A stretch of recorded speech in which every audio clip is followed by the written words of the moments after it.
I was standing in my driveway at 6 in the morning, still holding my coffee mug, watching the aftermath of what the news was calling the worst spring storm to hit Rutherford County, Tennessee, in 30 years, when Helen Everett marched across the street like she owned the entire neighborhood. The storm had torn through Murfreesboro the night before, ripping branches off century-old oaks and scattering debris across every yard within 5 miles of my house on Maple Grove Drive. My own property had a few downed limbs, nothing my chainsaw couldn't handle by noon, but the real damage was visible everywhere you looked. Shingles littered the streets. Fence panels leaned at drunken angles. And right there, sprawled across Helen's pristine lawn like a dying giant, was the massive oak branch that had apparently ruined her entire life. "Austin Cooper," she called out, her voice sharp enough to cut glass. "I need you to bring your tractor over immediately." I took a slow sip of my coffee, watching her approach. Helen was 52, wore her blonde hair in that specific cut that seemed mandatory for HOA board members, and had the kind of face that looked like it was perpetually smelling something unpleasant. She'd been president of the Maple Grove Homeowners Association for 3 years, and in that time, she'd made it her personal mission to ensure every resident lived in fear of violating some obscure bylaw about mailbox heights or fence colors. "Morning, Helen," I said, keeping my tone neutral. "Hell of a storm." "Yes, well, storms happen," she said dismissively, stopping at the edge of my driveway. She was wearing yoga pants and a pink fleece jacket, neither of which had ever seen actual exercise or outdoor work. "What matters now is cleaning up this mess. I've already called an emergency HOA meeting for tomorrow evening, but in the meantime, you need to bring that tractor of yours over and remove this branch from my yard." I glanced over at her property. The branch was substantial, probably 40 feet long and thick as a telephone pole at the base. My John Deere 5075E could handle it with the right attachments, but that wasn't really the point.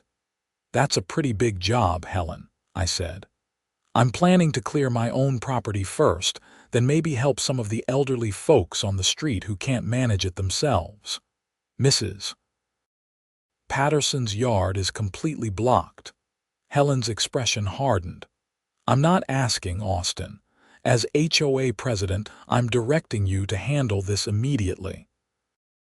That branch is a safety hazard, and according to Section 12, Paragraph 4 of our community guidelines, all safety hazards must be addressed within 24 hours of occurrence."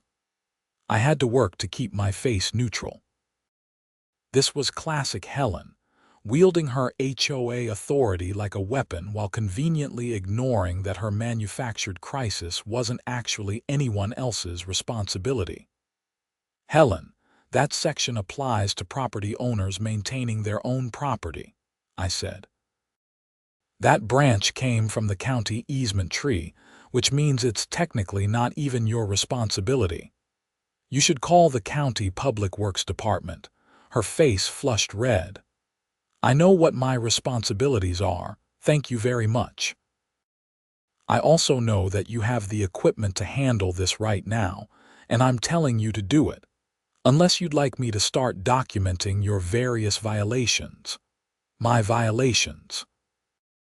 "Your grass was 1/4 inch over the maximum height 2 weeks ago," she said, pulling out her phone and scrolling through what appeared to be photos. "And your trash cans were visible from the street for approximately 3 hours after collection last Thursday. And I've noticed your truck is sometimes parked facing the wrong direction in your driveway." I stared at her, genuinely amazed. "You're threatening me with HOA violations because I won't drop everything to clear your yard." "I'm reminding you that we all have obligations to this community," she said primly. "And those who have resources have a responsibility to help. Now, will you be bringing your tractor over this morning, or do I need to file a formal complaint?" What Helen didn't know, what none of the Maple Grove HOA board members knew, because I generally kept my work life separate from my home life, was that I wasn't just Austin Cooper, weekend farmer with a nice tractor. I was Austin Cooper, Rutherford County Property Assessor, a position I'd held for 6 years after working my way up through the county administration. I spent my days evaluating properties, ensuring accurate tax assessments, and working closely with the county commission on property-related matters. And I'd recently completed a routine reassessment of every property in the Maple Grove subdivision. "I'll clear my property and help my neighbors who actually need it," I said firmly. "Your branch will get handled when the county gets to it, or you can hire a private service." "But I'm not your personal landscaping crew." Helen's eyes narrowed dangerously. "Fine, but you'll regret this, Austin, I promise you that." She turned and stalked back across the street, her phone already pressed to her ear. I watched her go, shaking my head. In 6 years of dealing with difficult property owners in my professional capacity, I'd rarely met anyone quite as entitled as Helen Everett. My phone buzzed with a text from my buddy Marcus, who lived 3 houses down. "Did I just see the HOA dragon breathing fire in your driveway?" I texted back, "Just Helen being Helen.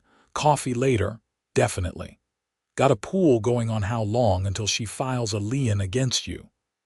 I spent the rest of the morning doing exactly what I'd planned, clearing my own property first, then moving my tractor down to Mrs. Patterson's house. She was 83, living on a fixed income, and her entire driveway was blocked by a fallen dogwood tree. Her son lived in Nashville and couldn't get there until the weekend. "You're such a dear," she said, bringing me lemonade while I worked. "Helen came by earlier, you know. Asked if I'd seen you. She seemed quite upset." "Did she now?"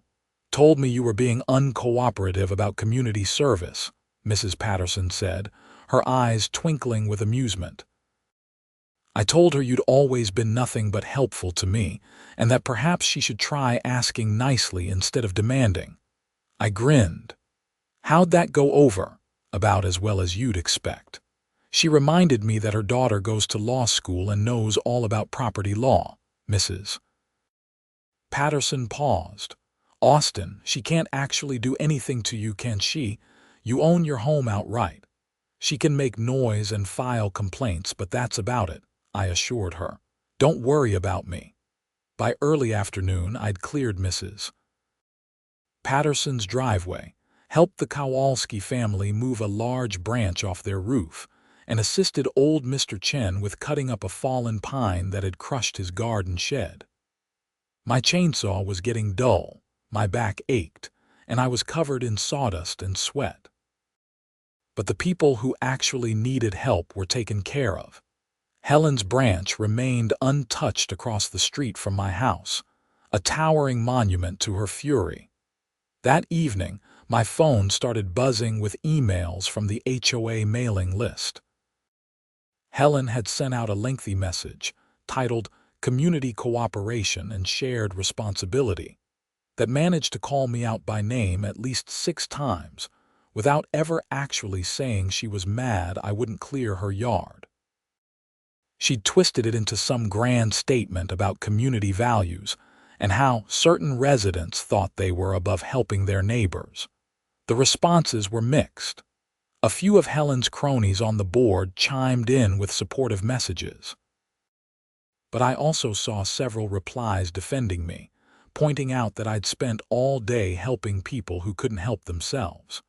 Marcus sent a reply all that simply said, "Austin cleared 3 properties today for free while the rest of us were still assessing damage.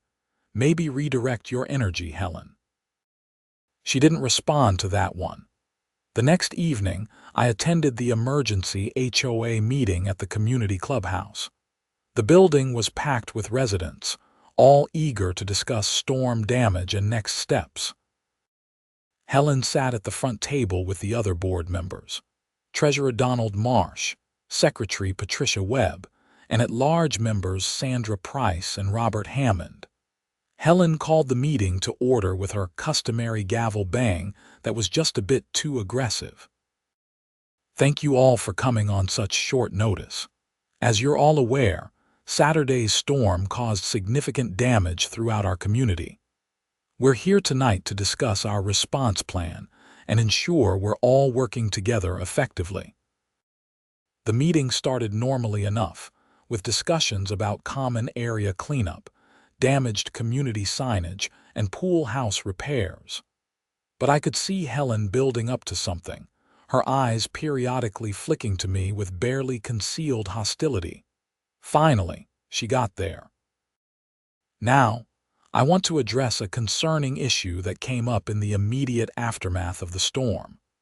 We have residents in this community with resources and equipment that could benefit everyone, but when called upon to help, they've refused to cooperate.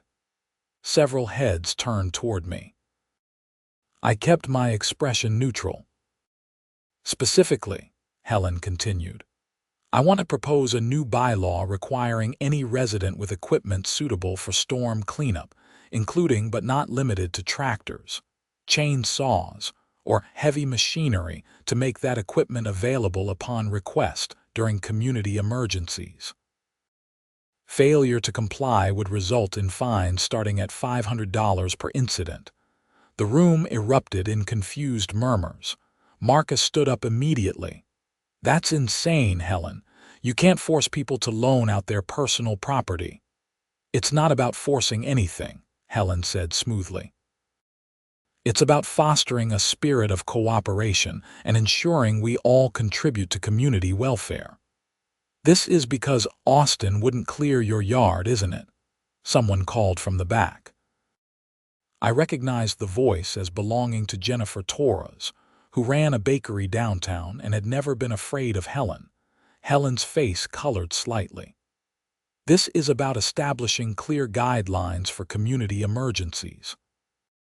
And yes, Austin's refusal to help when specifically asked highlighted a gap in our current bylaws.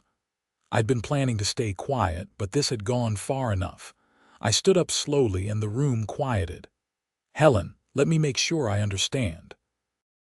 You want to pass a bylaw that would essentially let you commandeer private property whenever you decide there's an emergency. That's a gross mischaracterization, she snapped. Is it? Because what you're describing is forcing residents to provide labor and equipment on demand. That's not how HOAs work, and honestly, I doubt it's even legal. My daughter is in law school, Helen said, which seemed to be her go-to credential. She's assured me this is well within the HOA's authority. Your daughter is a second-year law student at Nashville State Community College, I said, my patience finally wearing thin. No offense to her education, but that doesn't make her an expert on property law or HOA governance. Helen stood up, her face now fully red. How dare you? You think you know everything, don't you? You come to these meetings, you question everything, you refuse to help your neighbors. Maybe if you spent less time playing farmer with your toy tractor and more time being a productive member of this community, we wouldn't have these problems. The room had gone completely silent. Patricia Webb, the secretary, looked deeply uncomfortable. Even Donald Marsh, who usually backed Helen on everything, seemed uncertain. I spent 10 hours last Saturday clearing properties for people who couldn't do it themselves, I said quietly. For free. Mrs. Patterson, the Kowalskis, Mr. Chen. I'm happy to help neighbors who need it. What I won't do is be your personal landscaping service just because you think your HOA title means you can order people around. That branch is still in my yard, Helen hissed. It's been 3 days. Then call the county. That tree is on the easement, which makes it their responsibility, or hire someone, but stop trying to bully me into doing it. Helen was shaking with rage now. Fine. Since you want to bring county responsibility into this, let me remind everyone that property assessments are going out next week. I'm sure we're all going to see reasonable, fair assessments. No petty retaliation from county employees who don't like being held accountable. The threat hung in the air. She was implying that I might abuse my position as property assessor to retaliate against her, which was not only offensive but incredibly stupid to say in front of 50 witnesses. The room erupted in shocked whispers. Several people were staring at me with new recognition. Marcus had his head in his hands, clearly trying not to laugh. Patricia Webb spoke up nervously. "Helen, maybe we should take a short recess." "No recess needed," I said, still standing. "Since Helen has brought my professional position into this, let me be very clear. Property assessments in Rutherford County are based on objective criteria including square footage, lot size, improvements, comparable sales, and market conditions. My personal feelings about anyone have zero impact on those assessments. The Maple Grove subdivision was reassessed last quarter, and every property was evaluated using identical methodology."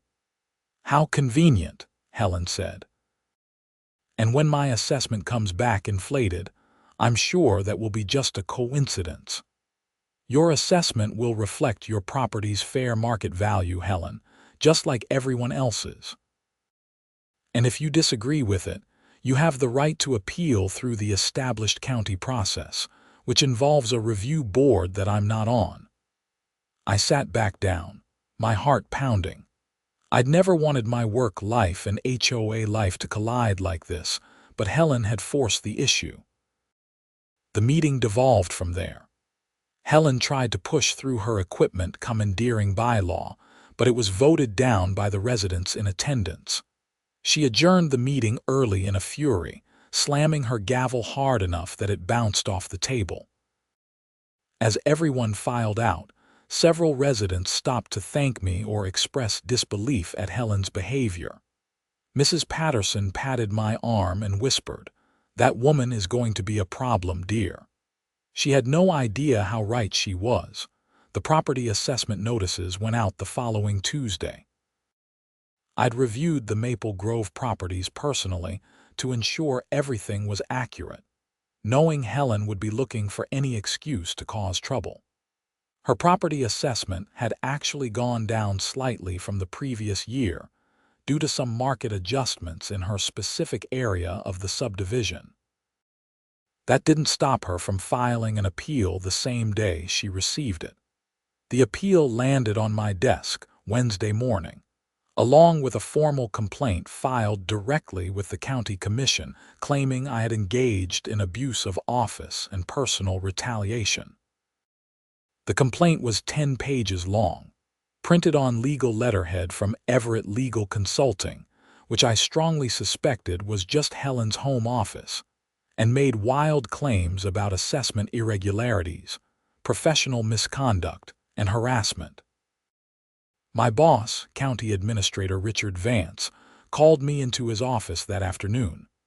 Richard was in his 60s, a career civil servant who'd seen every kind of political drama imaginable. "Austin, what the hell is going on with Helen Everett?" he asked, sliding the complaint across his desk. I spent 20 minutes explaining the situation, from the storm to the HOA meeting to Helen's threats. Richard listened without interrupting, his expression growing increasingly incredulous. "So she's mad you wouldn't clear a tree branch from her yard, and now she's claiming you're abusing your position," he summarized. "That's the gist of it. And her assessment actually went down by about $300 annually." Richard rubbed his temples. "You know this is going to require an investigation. Any formal complaint about a department head has to be reviewed by the commission." "I know. I've got nothing to hide. Every assessment in that subdivision was done by the book." "I'm sure it was. But Helen Everett has already been calling commissioners. She's making noise about corruption and demanding your suspension pending investigation." My stomach dropped. "You can't be serious." "I'm not suspending you," Richard said firmly. but I am going to have to bring in the county attorney to review everything, and you'll probably need to present to the commission at next month's meeting." I left Richard's office feeling sick. Helen was trying to destroy my career because I wouldn't clear her yard. It was so petty, so vindictive, that I almost couldn't process it. That evening, I found a certified letter in my mailbox from the Maple Grove HOA. Helen had filed formal violations against me for the parking, grass height, and trash can issues she'd mentioned. Each violation carried a $100 fine. The letter also informed me that I was being placed on HOA probation for 1 year, during which any violations would result in doubled fines. I called my own lawyer that night. Jim Davidson had handled my house closing and will, and he listened to the entire story with growing amusement. "So this HOA president is trying to get you fired from your county job and fine you into oblivion because you wouldn't move a tree branch?" Jim asked. "Apparently." "Austin, she's completely overstepping. HOA probation isn't even a real thing in your subdivision's bylaws. I pulled them up while you were talking, and these violations are frivolous. We can fight this. I just want her to leave me alone." Unfortunately, people like Helen Everett don't leave things alone. They escalate. I'm going to send her a cease and desist letter regarding the harassment and unfounded complaints. But you should also document everything. Every interaction, every threat, every piece of mail. Over the next 3 weeks, the situation deteriorated rapidly. Helen filed additional HOA violations for my truck being too loud when I started it in the morning, for having work boots visible on my front porch, and for my mailbox being incorrectly positioned by half an inch. Each violation came with a fine.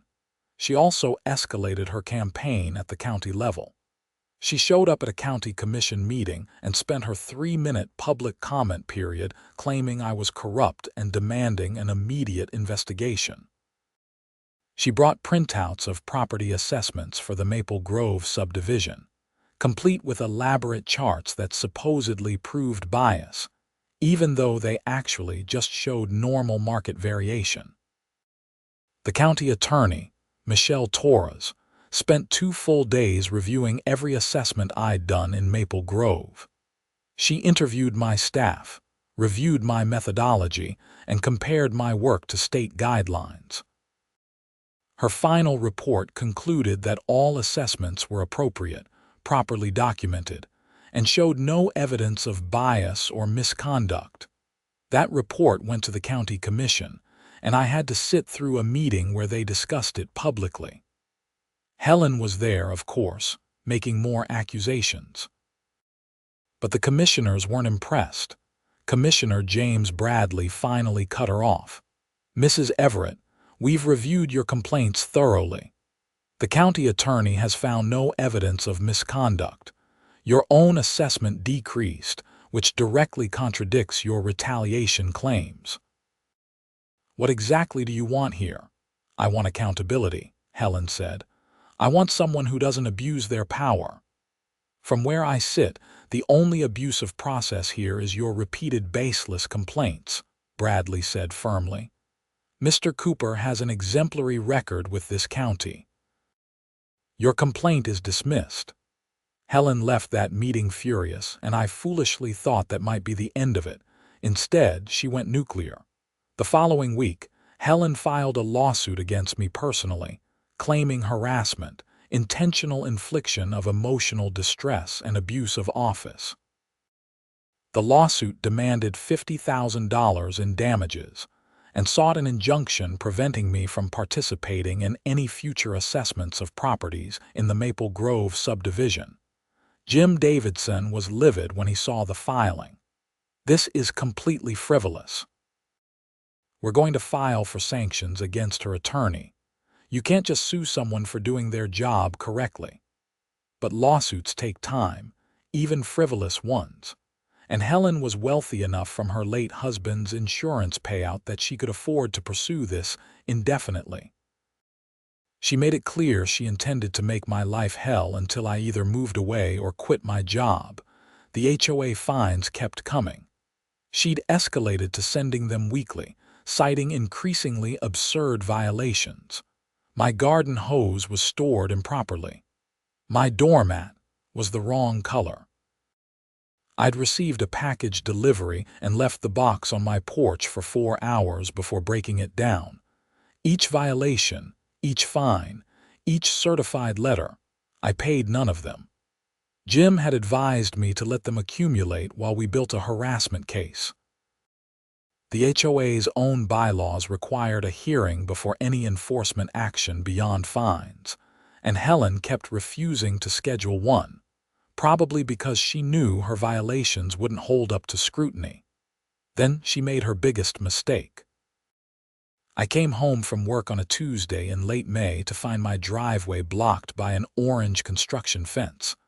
A large sign zip tied to the fence read, "Property under HOA lien, no parking per Maple Grove HOA board order." My blood ran cold. I called Jim immediately. "She put a lien on your house?" he asked, his voice tight with anger. "Apparently. There's a notice on my door claiming I owe $4,000 in accumulated fines and administrative fees, and that they've filed a lien with the county." "Stay right there. I'm coming over." Jim arrived 20 minutes later with his laptop.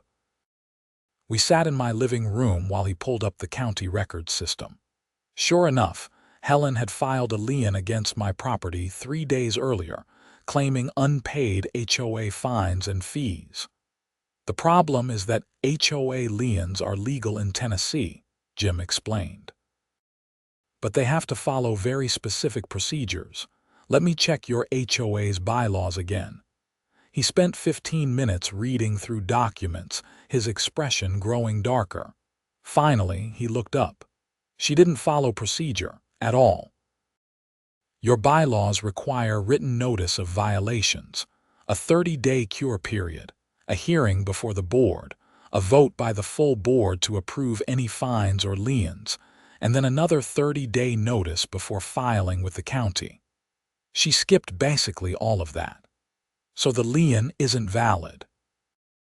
Not even remotely, and filing a fraudulent lien is a crime in Tennessee. It's considered extortion." Jim pulled out his phone. "I'm calling the sheriff's office." I put my hand on his arm. "Wait, are you sure? I don't want to escalate this if there's another way." "Austin, she filed a fraudulent lien against your property. That's not an HOA dispute anymore. That's a criminal matter. If you don't report this, she'll think she can get away with anything." He had a point. I nodded slowly. "Okay, make the call." A deputy from the Rutherford County Sheriff's Office arrived an hour later.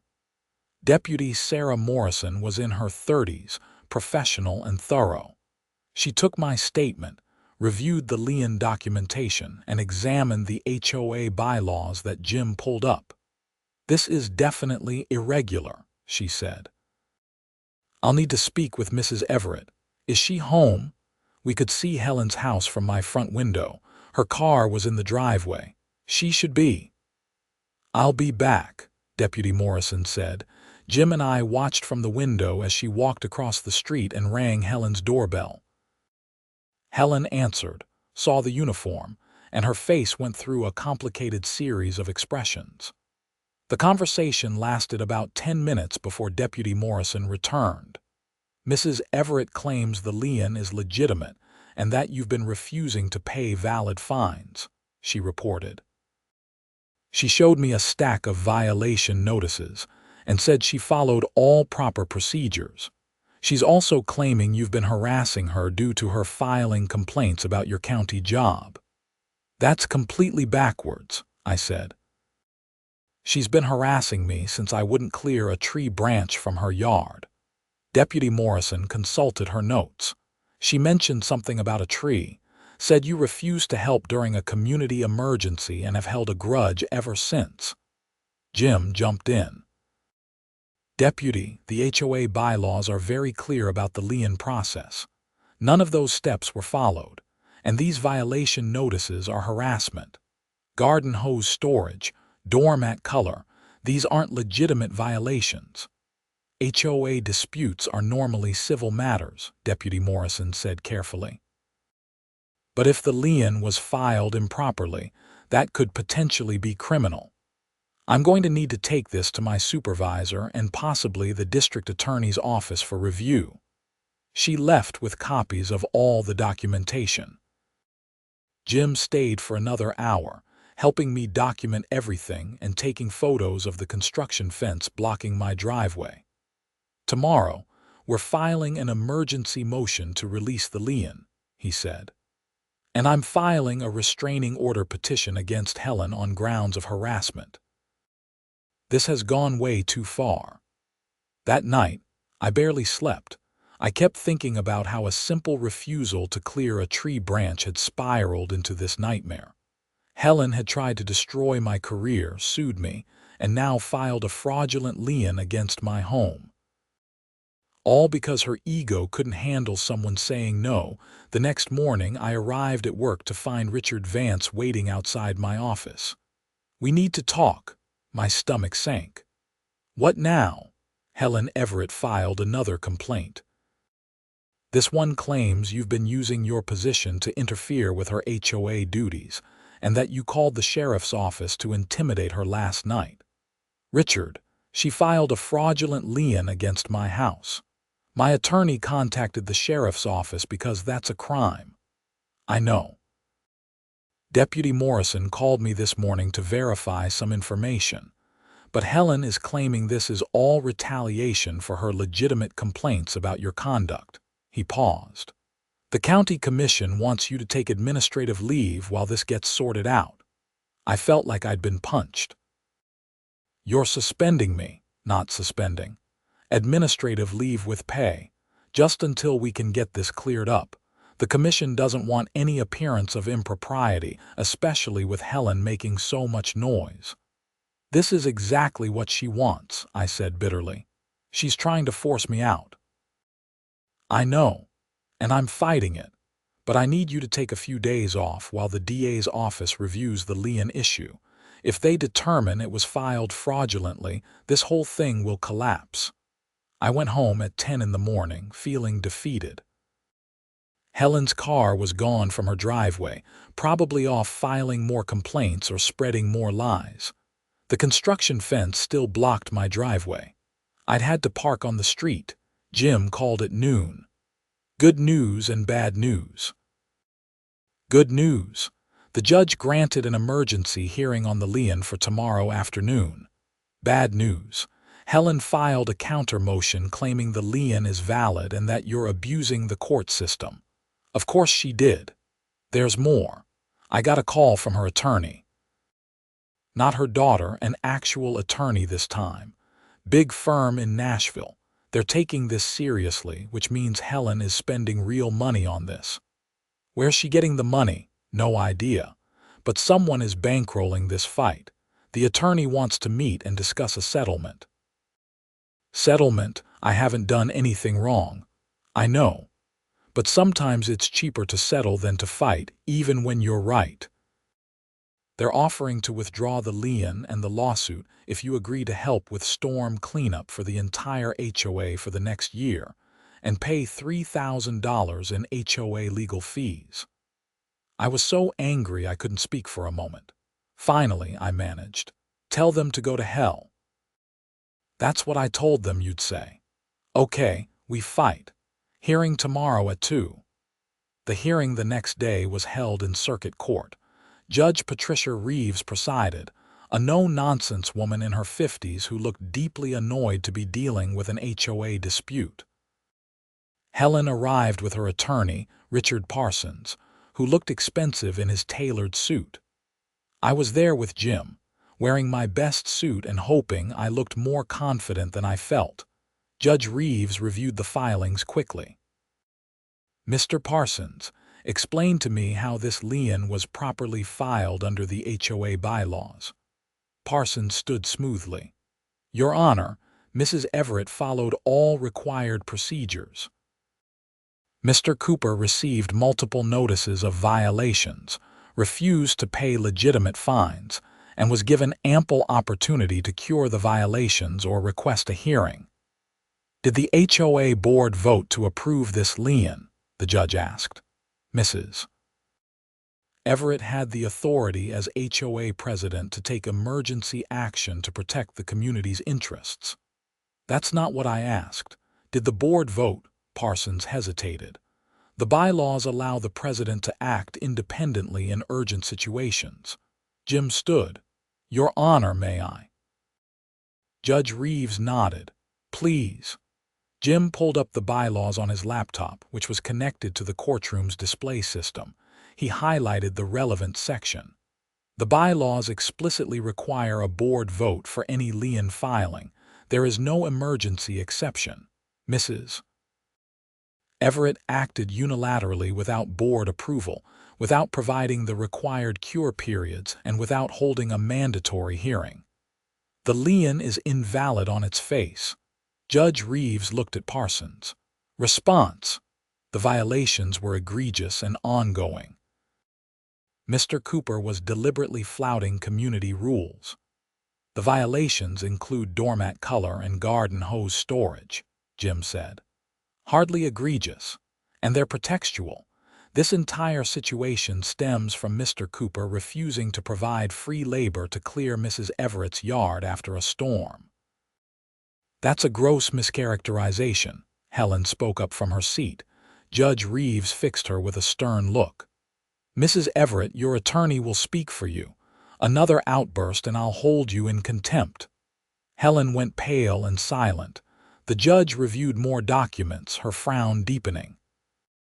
"Mr. Parsons, I'm seeing violation notices for truck being too loud and mailbox positioned incorrectly by half an inch. Are these serious?" "All violations of community standards are serious, Your Honor." "I disagree. This looks like harassment." Judge Reeves closed the file.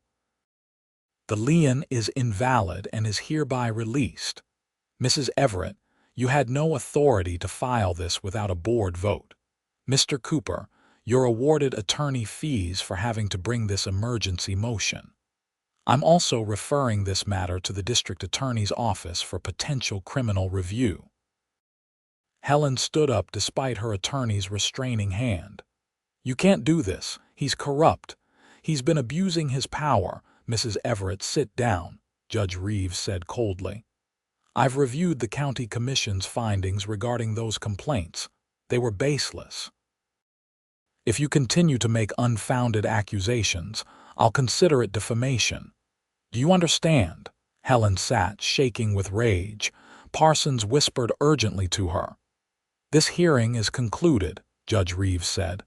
"The lien is dissolved effective immediately. Mr. Cooper, you're free to remove any barriers to your property. Mrs. Everett, I suggest you reread your HOA bylaws before taking any further action." Walking out of the courthouse, I felt lighter than I had in weeks. Jim was grinning.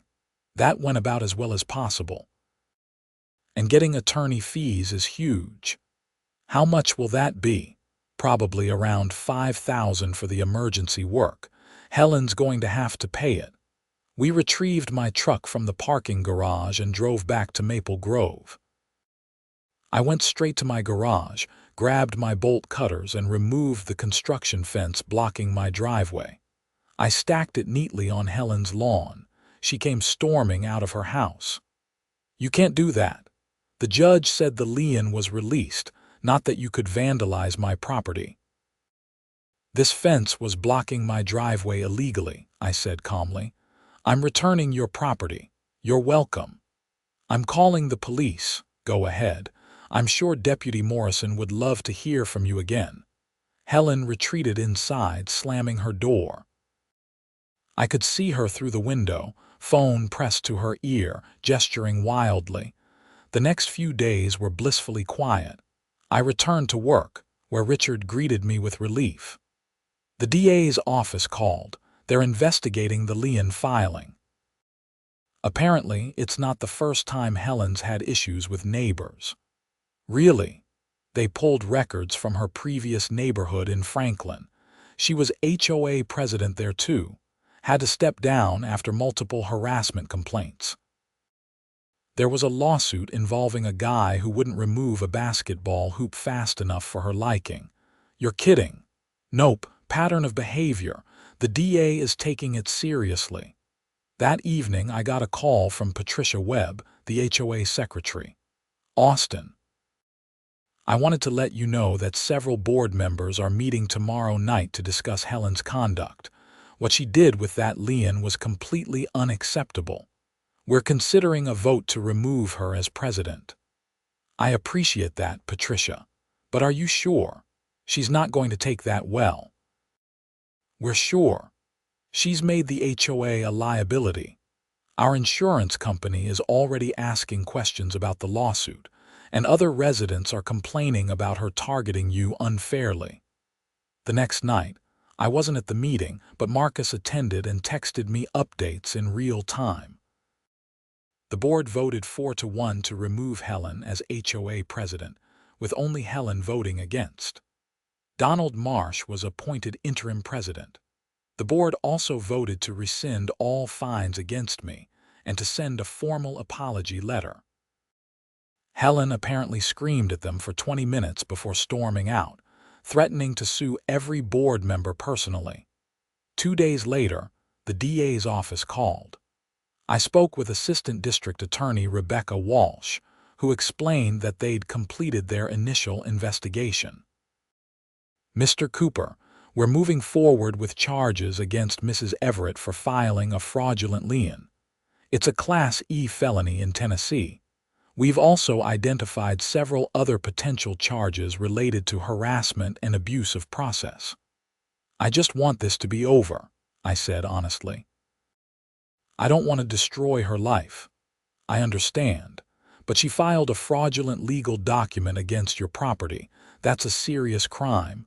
We can't ignore it just because she's a neighbor having a tantrum. Helen was arrested the following week. I wasn't there, but the subdivision gossip network made sure everyone knew within hours. She was booked at the Rutherford County Jail, processed, and released on bond the same day. Her mugshot made the local news website. The criminal case moved slowly. Helen pleaded not guilty, fired Richard Parsons, and hired a criminal defense attorney. She also withdrew her civil lawsuit against me, probably on advice of counsel. Her new attorney reached out to Jim about settling the whole matter. She's offering to pay your attorney fees, issue a public apology, and resign from any future HOA positions, Jim told me over the phone. In exchange, you'd agree to a joint recommendation of probation instead of jail time for the criminal charges. What do you think? I think you've won, Austin. She's been removed from the HOA, her reputation is destroyed, and she's facing criminal charges. Taking the settlement means you get paid and this ends. Fighting means more court dates, more stress, more of your life consumed by this nonsense. He was right. I was tired of fighting. Set it up. The settlement was finalized in late July. Helen paid $18,000 in attorney fees and costs. She issued a written apology that was distributed to the entire HOA mailing list, admitting she had acted inappropriately and that her actions against me were unjustified. She formally resigned from the HOA board and agreed never to seek HOA office again. As part of her plea deal on the criminal charges, Helen pleaded guilty to a reduced charge of filing a false lien and received 2 years of probation, a $2,000 fine, and an order to complete anger management counseling. She'd have a criminal record but would avoid jail time. The day the settlement was finalized, I was sitting on my front porch when Patricia Webb walked over. She'd been elected as the new HOA president. Austin, I wanted to personally thank you for being reasonable about all this and to apologize on behalf of the board. Helen never should have been allowed to abuse her position like that. I appreciate that, Patricia. We're making some changes to the bylaws, adding more checks and balances, requiring board votes for major actions, limiting what the president can do unilaterally. We don't want this happening again. That sounds smart, she hesitated. Would you consider joining the board? We have an opening and you clearly understand governance. I laughed. Thanks, but I think I'm good on HOA drama for a while. Fair enough. But the offer stands if you change your mind. That August, something interesting happened. A tropical storm named Fiona clipped western Tennessee, bringing heavy rain and wind to Rutherford County. Not as bad as the spring storm, but enough to knock down branches and cause scattered damage. I was out in my driveway assessing the situation the next morning when I heard a tentative voice. Austin. I turned to see Helen standing at the edge of my property. She looked different somehow, smaller, less combative. She wasn't wearing her usual carefully coordinated outfit, just jeans and an old sweatshirt. Helen. I saw the storm damage, she said. I have a large branch in my backyard. It didn't hit the house, but it's blocking the gate. I was going to call a tree service, but they're all booked for weeks. She paused, looking uncomfortable. I was wondering if you knew anyone with equipment who might be available. I'm willing to pay. It would have been easy to say no, to tell her to figure it out herself. She'd made my life hell for months over a tree branch. But looking at her now, seeing the exhaustion and defeat in her posture, I just felt tired of the whole thing. I'll come take a look, I said. No charge. Her eyes widened. You don't have to. I know I don't deserve any help from you. Let me see what we're dealing with. The branch in her backyard was substantial but manageable. I brought my chainsaw and spent an hour cutting it up and dragging the pieces to her curb. Helen watched from her back porch, not saying much. When I finished, she walked over slowly. Thank you, she said quietly. I know you have every reason to hate me. I don't hate you, Helen. I just wanted you to leave me alone. I'm in therapy now, she said. Court-ordered, but I'm actually going. My therapist says I have control issues. That I try to manage my anxiety by controlling my environment and the people around me. When you wouldn't do what I wanted with that first storm branch, I felt like everything was falling apart, so I tried to force you to comply. And then it just kept escalating. That's something, at least. Recognizing it. I'm sorry, she said, meeting my eyes. Really sorry. Not just the written apology my lawyer made me send. I'm genuinely sorry for what I put you through. You were just trying to live your life and help people, and I tried to destroy you for not dropping everything to serve me. That was wrong. I believed her. Maybe I was naive, but the woman standing in front of me seemed genuinely remorseful, nothing like the tyrannical HOA president who'd made my life miserable. Apology accepted. I'm probably going to sell the house, she said. Move somewhere smaller. Start over. Being here just reminds me of everything I did wrong. You don't have to leave because of me. I think I need to, for me. She managed a small smile. But thank you. For clearing the branch, for accepting my apology, for being a better person than I was. Helen moved out in October. A nice retired couple bought her house, and they immediately joined the HOA board and helped Patricia implement the new bylaws. The subdivision settled into a peaceful routine. Violations were handled fairly and reasonably. Board meetings were boring in the best possible way. I kept working as county property assessor, kept helping neighbors when they needed it, and kept enjoying my weekends on my tractor. The whole nightmare with Helen became a story I'd tell at parties, usually shortened to "my HOA president tried to destroy my career over a tree branch." The following spring, I got a letter forwarded from Helen's new address in Kentucky. Inside was a short note and a check for $500. Austin, I know this doesn't make up for everything, but I wanted to pay you for the work you did clearing my yard after both storms. You refused payment at the time, but it wasn't right for me to accept free labor from someone I'd wronged so badly. I hope you're doing well. I'm doing better, still in therapy, and learning to be a better neighbor and person. Thank you again for giving me grace I didn't deserve. Helen. I deposited the check and sent her a short email thanking her for the gesture. I didn't expect to hear from her again, and I was okay with that. Marcus and I were having coffee on my porch one Saturday morning in May, almost exactly a year after the whole nightmare had started, when he said, "You know what's funny?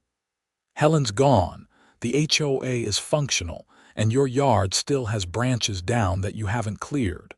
Some things never change." I looked at the small pile of sticks from the previous night's thunderstorm. I'll get to it eventually. That's my point.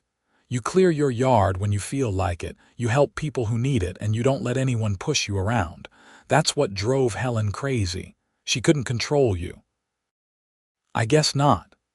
So what did you learn from all this? I thought about it. That some people will try to make their problems your emergency. That having a title doesn't give you the right to abuse people. And that sometimes standing up for yourself means things get worse before they get better. Deep thoughts from the county property assessor. Also that I'm never joining an HOA board. Amen to that. We sat in comfortable silence, drinking our coffee and watching the neighborhood wake up.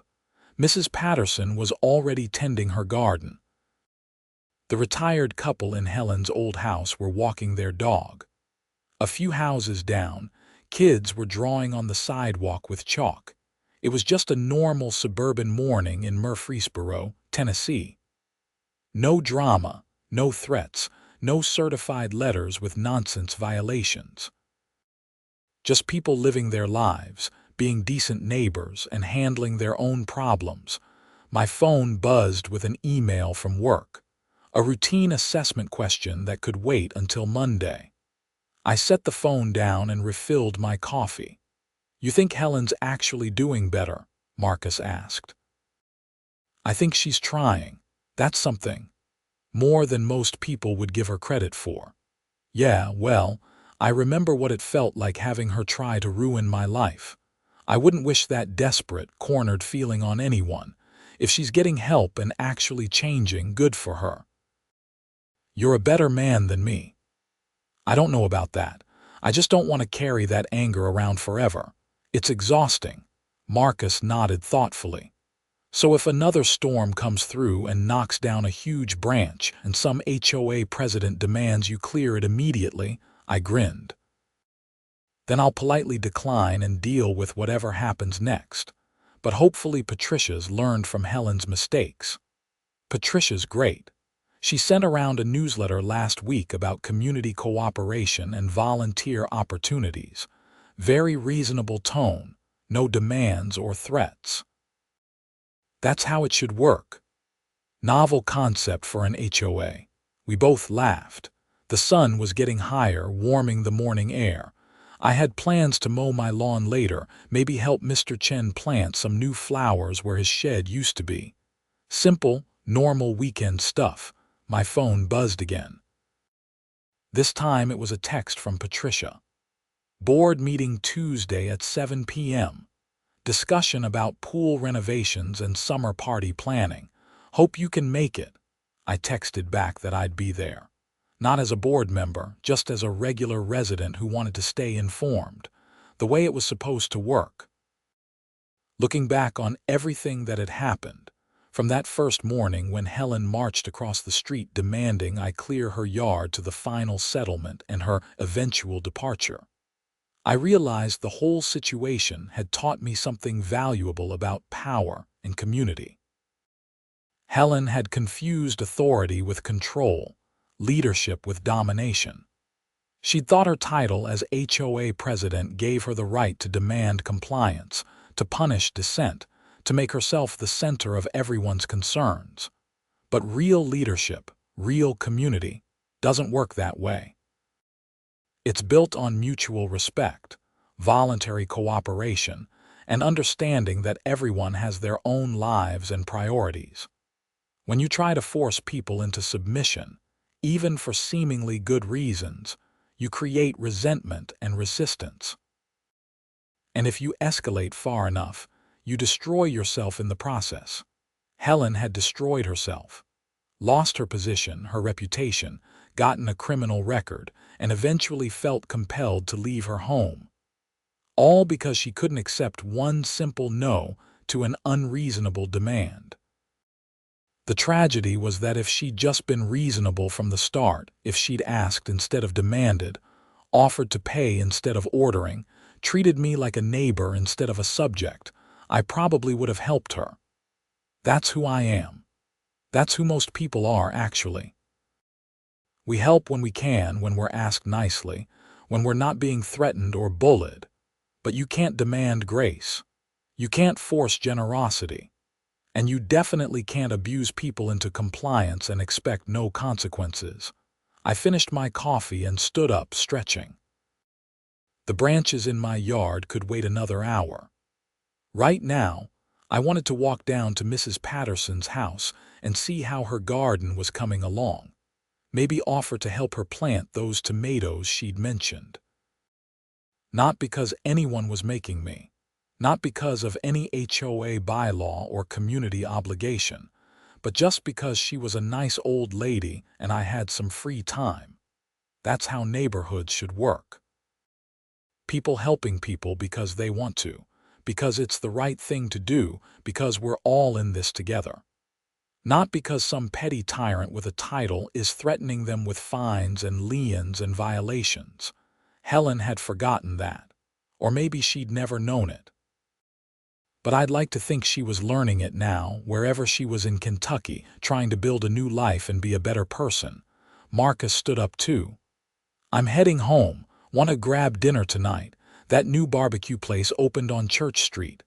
Sounds good. 6 o'clock. Perfect. He headed back to his house, and I started across the street toward Mrs. Patterson's. Halfway there, I glanced back at my property. The tractor sat in the open garage, ready for whatever projects came next. The house was well maintained but lived in, showing the normal signs of someone who actually used their property instead of treating it like a museum display. A few branches still waited to be cleared, because I'd get to them when I got to them, and that was perfectly fine. My property, my timeline, my decisions. That's what home ownership meant. Not some HOA president's personal fiefdom, but actual freedom to live your life on your own terms within reasonable community standards. Mrs. Patterson waved from her garden as I approached. Austin, perfect timing. I could use your advice on where to put these tomato cages.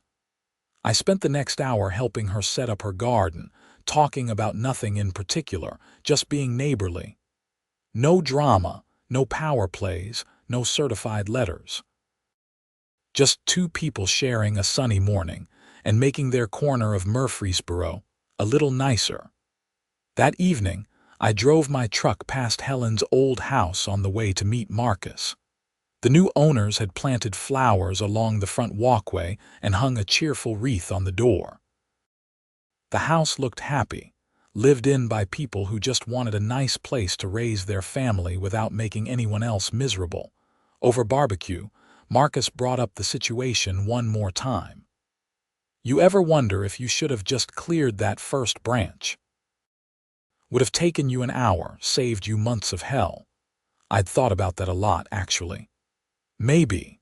But then Helen would have learned that if she demanded and threatened enough, people would do whatever she wanted. She would have escalated to something else, found another way to abuse her authority. At least this way she hit consequences hard enough that she had to change. Think she'll stay changed? I hope so. But that's her journey. Mine is just living my life and helping people when I can, not because I have to, but because I choose to. Philosophical tonight, aren't we? I laughed. Just glad it's over. But it wasn't quite over. A few weeks later, I got a call at work from the Tennessee State Comptroller's office. They were conducting a routine audit of county assessment procedures and wanted to interview me about my department's methodology. I agreed immediately, having nothing to hide. The audit took 2 weeks. They reviewed files, interviewed staff, examined my work on dozens of properties, including the entire Maple Grove subdivision. Their final report commended the Rutherford County Assessor's Office for thorough documentation, consistent methodology, and fair market valuations. They specifically noted that my work was exemplary and could serve as a model for other counties. Richard Vance called me into his office to share the news personally. "Austin, I want you to know that, despite all of Helen's complaints and accusations, your integrity was never actually in question. But having the state comptroller independently verify your work, that's vindication. I'm proud to have you on my team." "Thanks, Richard. It means a lot. I also want to apologize for putting you on administrative leave. I should have stood firmer against the commission's pressure." "You were in a tough spot. I understand."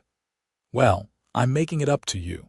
I'm approving that raise you requested last year, and I'm nominating you for the Tennessee Association of Assessing Officers Excellence Award. Your work deserves recognition." I left his office feeling genuinely happy. Helen had tried to destroy my career, and instead, I'd ended up with a raise, an award nomination, and a state report praising my work. The universe had a funny way of balancing things out sometimes. That summer passed peacefully. The HOA held its community party at the pool, and for the first time in years, everyone seemed relaxed. Patricia ran the event with a light touch, focusing on fun rather than rules. Kids played in the pool while adults grilled burgers and talked about normal things like vacation plans and home improvement projects. I manned the grill for a while, flipping burgers and hot dogs while neighbors stopped by to chat. Several people mentioned how different the HOA felt now, how nice it was not to live in fear of random violations. The Kowalskis thanked me again for clearing their roof after the storm. Mr. Chen showed me pictures of his rebuilt garden shed. No one mentioned Helen. She'd become a cautionary tale that people referenced obliquely, if at all. The woman who'd let power corrupt her judgment and paid the price. But even those references faded as summer turned to fall and the neighborhood moved forward. I won the Excellence Award from the State Assessors Association in September. The ceremony was in Nashville, and several colleagues from the county office attended. Richard gave a speech about dedication and integrity that was embarrassingly complimentary, but also touching. My parents drove in from Chattanooga, proud of their son even if they didn't fully understand what a property assessor did. "You assess properties," my dad said at the reception afterward. "What's complicated about that?" "The technical methodology, the legal requirements, the political pressures, the angry property owners who think their taxes are too high," I explained. "It's more complicated than it sounds, but you're good at it." I try to be fair and accurate. That's all anyone can do. My mom hugged me.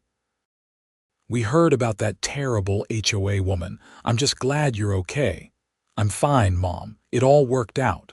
"Still putting a lien on your house. Who does that?" "Someone who lost perspective," I said.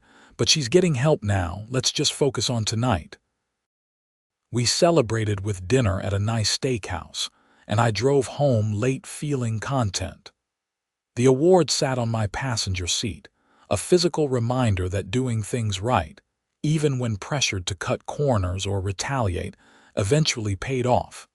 The years passed normally after that. I kept working, kept helping neighbors, kept living my life. The storm-damaged properties in Maple Grove were all repaired. New families moved in, drawn by the reasonable HOA and friendly atmosphere.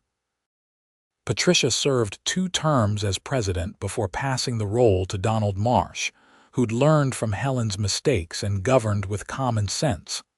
I never did join the HOA board, despite repeated invitations. Once was enough for me.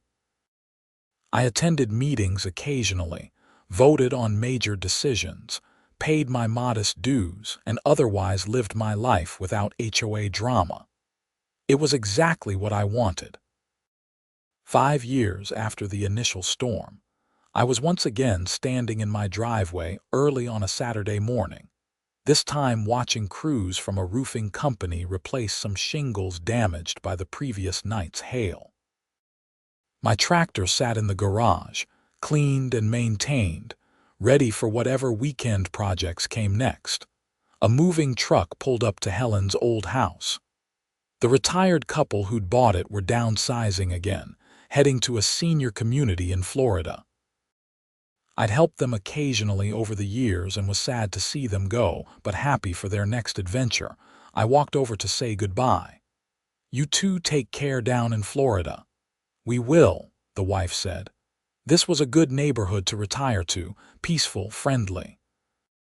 "Thank you for being such a good neighbor." "Same to you." After they left, I watched a young family tour the house with a realtor, a couple in their 30s with 2 small kids, looking excited and nervous the way first-time homebuyers always do. The husband noticed my tractor and walked over. "Is that yours?" he asked. "Yeah, I use it for yard work mostly." "That's awesome. I've always wanted some land and equipment like that. This neighborhood seems great." "It is," I said. "Good HOA, nice people, everyone pretty much just lives their lives." We saw the dues were reasonable and the rules weren't too restrictive. That's important to us. "It's a good place to raise kids," I assured him. "You'll be happy here." They bought the house, moved in a month later, and the cycle continued. People living their lives, being decent neighbors, handling problems reasonably. The way it should be sometimes, late at night when I couldn't sleep. I'd think about that morning when Helen marched across the street and demanded I clear her yard. If I'd just done it, where would we all be now? Would she still be HOA president, growing more tyrannical with each passing year? Would she have driven other residents away with her demands and violations?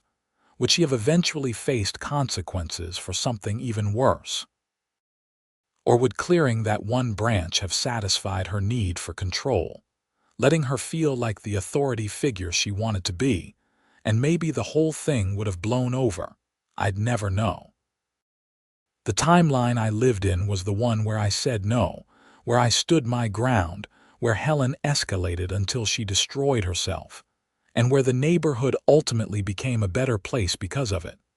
Was it worth the stress, the legal fees, the threats to my career? I honestly wasn't sure. But it was done, and I'd survived it, and I'd learned things about myself and about standing up to bullies with authority.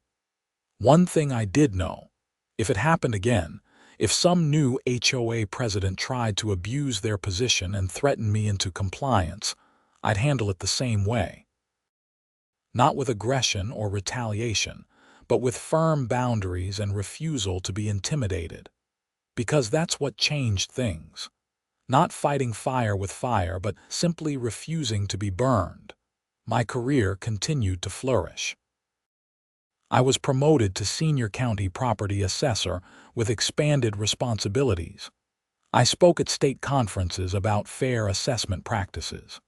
I mentored younger assessors coming into the field. And through it all, I maintained my private life in Maple Grove, being a good neighbor and enjoying my home. The tractor got plenty of use over the years. I cleared my property after storms, helped neighbors with projects, and occasionally drove it in the community 4th of July parade, which always made the kids laugh. It was a tool, not a symbol of anything, just useful equipment for maintaining property. But it would always remind me of that spring morning and the chain of events that followed. Helen never reached out again after that one letter. I heard through the grapevine that she'd done well in Kentucky, volunteering at a community center, and staying far away from HOA politics. Her probation ended without incident. She'd apparently taken the whole experience as a wake-up call and genuinely changed her life. I was happy for her, in an abstract way. Everyone deserves a chance at redemption if they're willing to do the work. But I was also happy she was far away, living her new life while I lived mine. Some people are better as distant success stories than as neighbors. Helen was definitely one of those people. My story became something of a legend in county government circles. The assessor who stood up to an abusive HOA president, and won. Other county employees facing similar harassment would reach out for advice. I always told them the same thing. Document everything. Don't retaliate. Follow the rules even when others don't. And don't be afraid to involve authorities when someone crosses legal lines. Most situations never escalated to Helen's level. Usually, a firm no and willingness to lawyer up was enough to shut down petty tyrants. But occasionally, I'd hear about someone facing criminal charges for false liens or harassment, and I'd know that someone else had decided enough was enough and stood their ground. The legal system wasn't perfect, but it did have mechanisms to handle abuse of power if you were willing to use them. As I stand here now, a decade after that fateful storm, I can honestly say the whole experience made me stronger, more confident in setting boundaries, better at recognizing when someone is trying to manipulate or intimidate me, more willing to help people who genuinely need it and less willing to be guilted into helping people who just want to control me. Those are valuable lessons, even if they came at a high price. The neighborhood continues to thrive. Property values have gone up steadily. The HOA maintains common areas without being oppressive. Families stay for years, building community and friendships. It's everything a good neighborhood should be. And somewhere in Kentucky, Helen is hopefully thriving too, having learned that leadership is about service, not control, and that neighbors are people to be respected, not subjects to be managed. My tractor sits in the garage, ready for whatever comes next. Because there will always be storms, always be fallen branches, always be work to do. But now I face it on my terms, helping who I choose to help, maintaining my property as I see fit, and living my life free from the fear of petty tyrants with delusions of authority. And really, isn't that all any of us want? Just to live our lives in peace, being decent to others and expecting decency in return. It's a simple philosophy, but it works, and it's worth defending when challenged, even when defending it costs more than you'd like to pay. Because some things, like dignity and autonomy and freedom from harassment, are worth fighting for, even if the battlefield is just a suburban driveway and the weapon is a simple word. No.